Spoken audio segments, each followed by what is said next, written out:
Therefore, he should not eat all that the palate desires, like a dog or a donkey. In Shmona Prakim, the Rambam states, in such an activity, a person is just like an animal.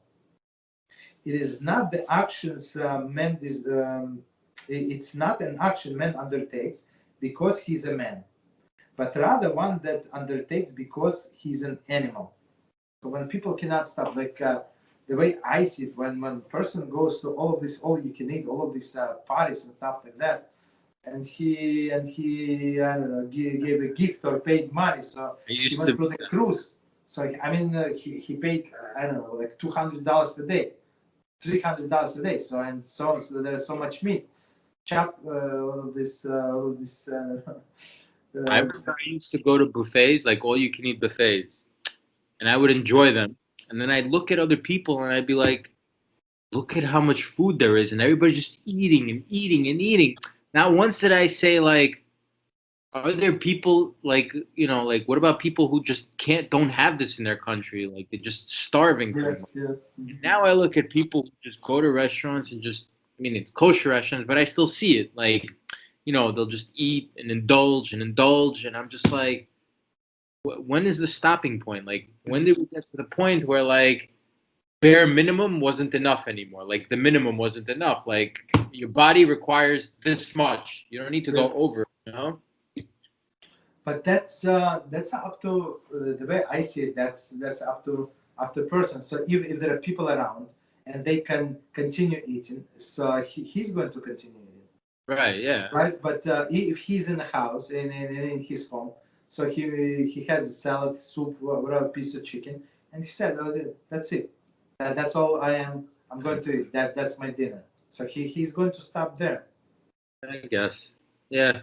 Okay. So, but if there are people around you and they chewing and they indulgence, like automatically you want to eat more than what you usually do. The only time I like to eat a certain way is on Shabbos. On Shabbos, I love to indulge just for HaShem. Just that's it. That for me is like HaShem gave us this day to indulge.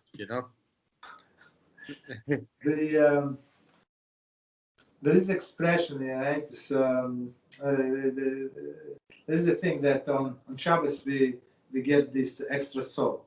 Yeah, I love it. Yeah, so it says I get this extra soul on Shabbos, so I have to eat for this soul, for regular soul, and for extra soul. So they say somebody said many years ago, Shabbos leaves, but pounds stay. Oh, yeah. The extra pounds stay. Well, I heard Shabbos calories don't count. but somehow they stay behind after Shabbos. Yeah. So that's So Rambam said that's what animals do. They continue eating and stuff like that, especially like free food in the shul. I don't know. It's I'm trying to never go there. Baruch Hashem. So.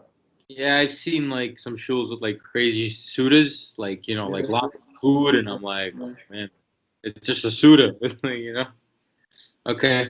Okay, continue. Rather, he should eat what is beneficial for his body, be it bitter or sweet. So that's the difference between man and animal. So this intellect, right? So if you know that this is medicine, and it is so bitter, but it's going to help you.